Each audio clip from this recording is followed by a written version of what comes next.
This is Omscorpius or Gabrielle here with your monthly tarot. It's happy Aries season.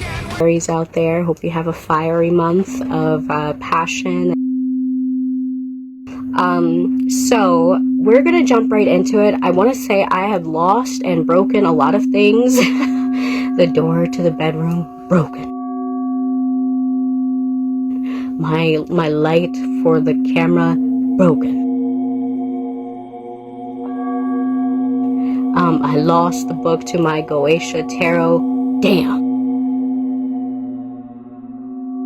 So I'm really going to be winging it. So we'll jump right into it. Now our first tarot, which is coming from the Black Flame Tarot, favorites of the tarot deck of the major arcana.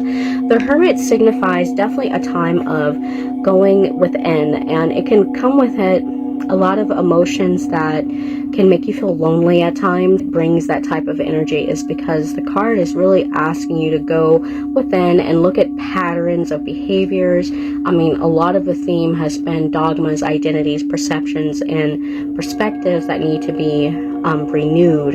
So the Hermit plays a big part in that, and in a sense that he's kind of intertwined with the Hangman, which deals a lot with perception, but the Hermit is much bigger than that. It's definitely, I would say, the self card, self-observation, self-transformation type of card, which can be very difficult to do. The presence of the Hermit has came up because correlate with communication with other people's as well as desires. So overall, it's really asking for some self-reflective effort of the individual to really break any habits that are keeping you from living life to your fullest potential, that's keeping you from having the best connections with people and bonds with people, not because you're afraid, not because you're traumatized. So that is our Hermit to our embroidered graveyard, and this one was awesome. I'm so happy this card came out. I got Black Phillip, Live Deliciously. It is so gorgeous. Words can't, I mean, the card speaks for itself. You don't even need words. So do you see how this kind of ties in with the Hermit? Like, really, you have to sometimes go within to see where you're kind of getting in your own way from living a delicious life. Just living deliciously. What comes to your mind when you hear delicious and living? What type of life, what images pop up in your head? Live a life that you're grateful to have. Regardless if you're not there to your most perfect life, life is still a gift. And even though that you haven't manifested the things that you have in your head yet, be grateful for the life that you have, because there's always someone who has less. A lot of things can be worse, and sometimes I tend to forget that.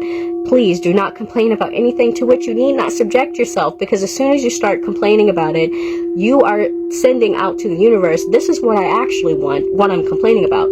The universe doesn't know anything about good or bad, positive or negative. They don't know.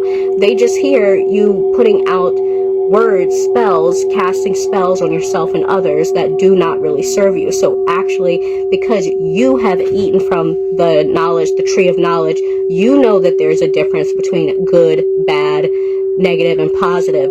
But again, you don't want to get too attached to these, because being smart sometimes can also entrap you too, where you think, oh, I only want to have good experience, I only want to have good experiences, and then you descend into a bad experience, because life is never going to be all peaches and sunshine, but it's the point to be grateful for all aspects of life. And with that gratitude, you'll always stay in a highly elevated energetic frequency, which is most important. Energy, frequency, vibration. Energy, frequency, and vibration. It's very tricky to understand, but you can master these things. And every day, every effort that you try, even if it's not a perfect day. I mean, I've had my share of unperfect days. The experiences necessary to bring me into this delicious life that I would actually prefer to live. Your shadow knows all of those things that you would actually prefer to live and prefer to have. One of my favorite movies is Fight Club. Everyone has their own interpretation of Fight Club. When I watched it, I really thought Tyler Durden was his ego, his shadow self, that is actually the facade. Your consciousness is kind of like your facade, your persona that you play and you wear different masks to fit different people in different circumstances. But Tyler Durden, underneath that mask, is who he truly was. The fact that he hated work, the fact that he hated big companies and how he treated women, which was, it could improve, but his real self was more sexually promiscuous than how he would present himself, not how he would actually want, because if he did, Tyler Durden would come out and would be very, very sexually promiscuous.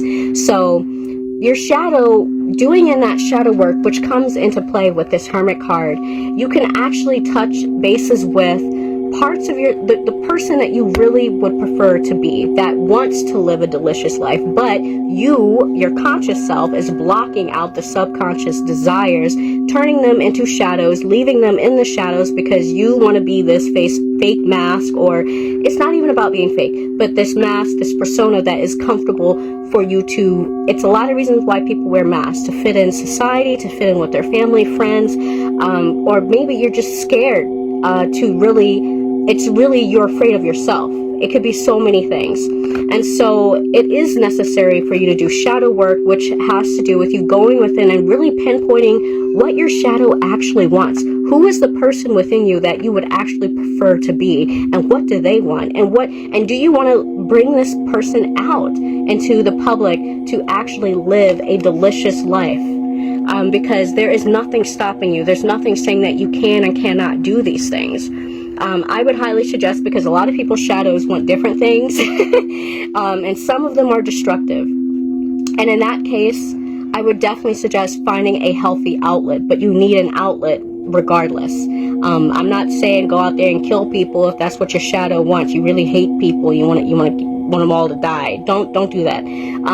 Art, dancing, physical activity.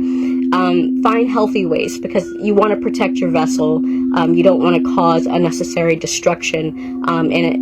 So I'm not a psychiatrist or anything like that, but I'm just saying, express it. No matter how scary that shadow may be, you must know yourself, or yourself will take the reins and you might do something that you don't mean to do, or you might, and that does happen. The shadow will come out in certain times, because of the oppression and the suppression, and it will happen. So Carl Jung had a thing where he was talking about when the shadow does come out by accident, where people will usually respond by saying, "Oh, I was just acting out of my character." Were you, or was that the truth? And really, a lot of the times, if we were honest with ourselves, it is the truth of how you really feel about whatever situation that made you break out of your character. So, live deliciously. So, that was beautiful. I was so happy to get Black Phillip. And then the Goetia was one that I know about this daemon. We all have seen The Conjuring. So, it is Valak.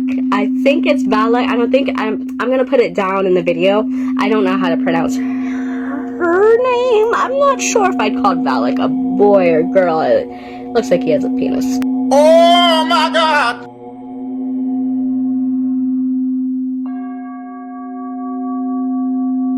So, Valak, a very gorgeous daemon, very intimidating from The Conjuring's description of Valak. But I actually had to look up a little bit of information about Valak to get down to the nitty-gritty, to see his true face and not what Hollywood wants to portray, because of course they'll emphasize only the dark side of Valak. But Valak is actually very, very beautiful. I'm very proud that this daemon decided to come out today for the month of April. Valak commands his serpents to seek answers of hidden treasures for the one calling upon this demon. He is the 62 daemon of the Goetia. He's represented as the 9 of Wands. His planet is Mercury. His sign is Aquarius.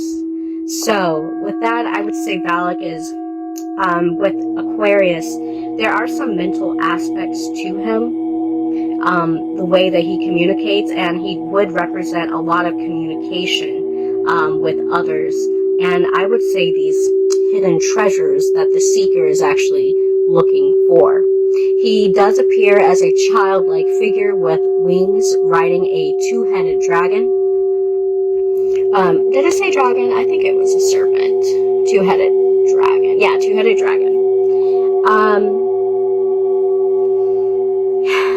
I don't know what else to say about Valak. I would say because it's the Nine of Wands and it deals with fire, passions, and desires, Valak can definitely assist you in collecting whatever desires that are maybe taboo or hidden from you. Maybe you are unsure about acquiring certain things before you reach the number 10, which is like the closing door, the ending phase. I think Valak can assist in gathering those things for you, especially if they are purposely things that are cast away in the dark. Yeah, so I think that's about it with Valak. Anything else that I may find, I will definitely put in text in more detail, because again, I'm missing the book for this, but this was Valak, and I just love this so much. Don't let Hollywood movies trip you out too badly about these demons, because they only show you one half, one phase of them, one face of them, maybe when you're on Valak's bad side. But this is a childlike image with wings of a bird. And I think that also speaks to your childlike self, that at some point you were able to fly. Remember, Valak, and with most all demons, are kings and queens of their shadow side. There is something that they have accomplished within the darkness that has made them daemons, jinn. And so they have a lot to teach you if you are willing to learn. But one thing, you would definitely have to address some fears and misconceptions that you've gathered over your time through society, Hollywood, movies, books, and other things that kind of pollute your mind with ideologies that aren't really true to the real shape and form of these demons. So the 62 Daemon of the Goetia, Valak, is here to help you find hidden treasures. Alright, and now we're going to move on to our second to last, which is our Moon Tarot. And the Moon Tarot says, believe in the impossible, blue moon. So this is a rare time, I would say, because a blue moon does not come around all the time. In this rare moment, as we are reaching, I would say, the peak of something. Something is happening where we are going within. And I would bring up this Hermit again, going within and really looking to see where you have limited yourself, what your true desires are as far as Valak is concerned. Desires that are hidden in the dark, desires that kind of keep you from actually living a delicious life. So, believe in the impossible. Believe that those hidden things, those things that you feel like you can't have because whatever reason that's stopping you from living a delicious life, believe in those things and seek help, guidance, and counsel. Definitely within yourself first, and then ask by those who actually resonate with what's already within. So that is our Moon card. Now, let's see. I think I want to do something fun for the 5th card, which is the Unicorn Oracles, because they're always cursing. Okay, so our Unicorn Oracles. Let's see what they have for us today. Like so many. Okay, well that was just terrible. That was way too many to just pick one. Oh no. No. Alright, well, the one we got. No one wants to listen to that shit. Complaining makes you weak. You have the strength to change your world, so do it. Stop fucking whining. Yes, stop fucking whining. Yes. And didn't I say in the beginning, do not complain about anything to which you need not subject yourself? And what is stopping you from doing that shit and living a delicious fucking life, man? Yeah, I'm gonna be cursing with the unicorn. Alright, so that was an awesome way to end this. I hope you loved it. Thank you for your likes and support. Please like and share this video. Comment below. I love comments. I appreciate those who have been liking the video and sharing them. It gives me motivation to do more. But this helps me as much as it helps you, and that's why I really do it. So I know collectively where we all should be. Yeah, so with that Hermit card, definitely tune in, tap into yourself, and talk to your shadow, and really write down, like, who would you rather be? Like, within you, not a celebrity, not some other person outside of yourself, within yourself, and ask yourself, what shadows of yourself that you've been just kind of shoving under the rug and not being who you truly are because of A, B, and C, and D.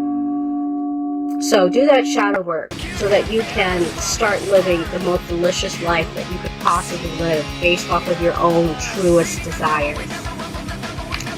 Namaste.